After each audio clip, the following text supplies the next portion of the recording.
Alright, we are on day 4 of 5 of me not washing my hair. If you've been following along, the very first day I did a really great blowout, and I've been using that blowout as the foundation for the styles for the rest of the week. Day 4 is kind of when you're beginning to be like, is that girl gonna ever wash her hair? It's looking a little bit dirty, and I'm like, absolutely not. I'm not gonna wash my hair. But you can kind of see it in the roots. You'll see it's like not so clean anymore. I've lost pretty much all shape to my blowout. It's definitely not straight. It just doesn't look good anymore. So I feel like day 4 is the perfect day for a ponytail. So I'm going to show you how to do a really, really cool ponytail. This ponytail has a lot of dimension, has some really interesting and unique aspects to it, but it's really cool. This is definitely going to be the kind of hair that you do if you want to be the coolest girl in the room and you want people to be like, wow, that's a really cool ponytail. How did you do that? And you'll be like, oh my god, it's so easy. This is inspired by a Blake Lively hairstyle that she wore on the red carpet, per usual, as Blake Lively is my hair queen. And it's just cool. It's different, it's unique, but that's what this entire series is about, equipping you to know how to do anything you want to do with your hair. So this is a great ponytail. I'm excited for you to learn, and I really want to see some of you guys replicate this. So let's get to it.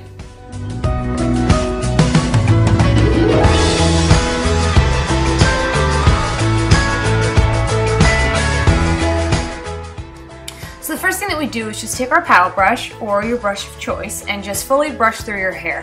Because we are going to be working with all of the hair, we want to just make sure that it's completely tangle free.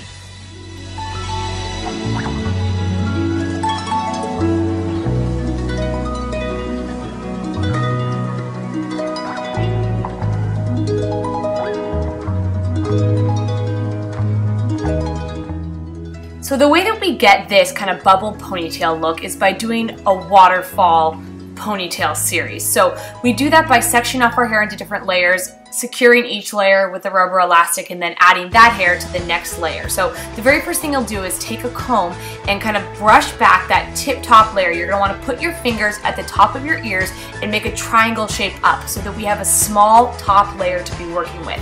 You can see I didn't grab a ton of hair. Really just everything is on the very top layer.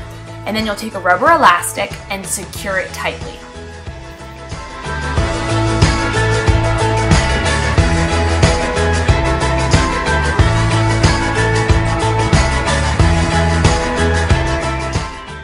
And then we're just going to add a little something extra to each layer. So pick up that ponytail and pick up the piece that's directly underneath the ponytail, literally like the piece directly underneath in the middle. And then you just take that hair and wrap it around the rubber elastic.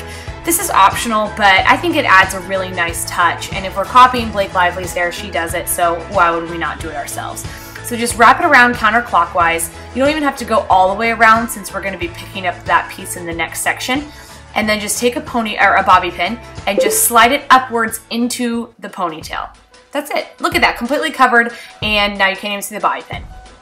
Alright, so now we move on to our second section. So just go ahead and put your fingertips at the kind of the middle part of your ears and just pull them straight back, and then take that layer and marry it with the top layer.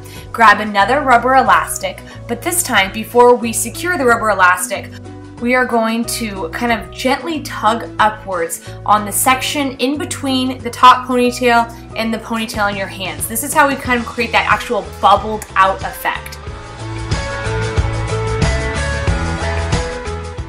Okay, I'm pausing it because I want to make sure that I'm explaining this clearly. So we have that top section secured with a rubber elastic, and then we pick up the next section, but before we secure with the rubber elastic, we gently tug up on the ponytail to make sure that we're creating an actual bubbled out effect. If you can't get the volume right away, don't worry about it. Just secure with the rubber elastic, and once you have that tight elastic, go ahead and then just kind of gently tug it out a little bit to create some volume.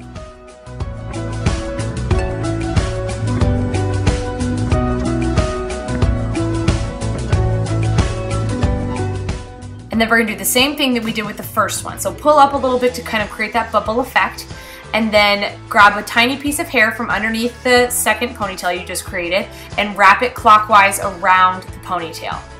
And then take a rubber band or take a bobby pin and secure it upwards into the ponytail so no one even sees the bobby pin. I really think this helps kind of pull the whole look together, so make sure that you can figure out how to do this. It's really not hard. Just make sure you pick up a piece of hair from underneath, wrap it around, and stick a bobby pin up in the ponytail so that the entire thing is hidden.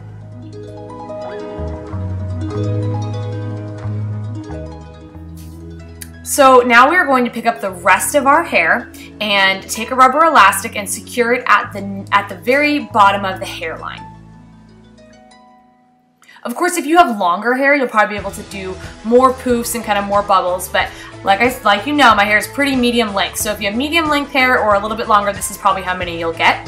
And then take another piece of hair from right underneath, wrap it around, and then secure it with a bobby pin right up into the base of that ponytail.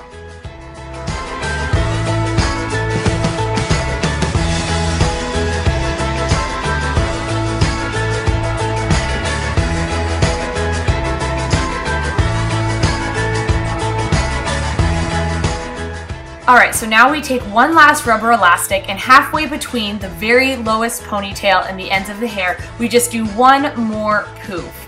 And then we're going to kind of pull up a little bit to make that bubble effect, kind of pull it out. And then you do the same thing, just try to find the longest piece of hair and just wrap it around and stick a bobby pin up into the ponytail. Admittedly, this is the hardest one to wrap just because it's the shortest amount of hair, but once you get the hang of it, you'll totally have no problem doing it, and if it falls out, whatever, just redo it. But just take the longest piece of hair, wrap it around clockwise, and then stick a bobby pin up into that ponytail so the entire thing is hidden.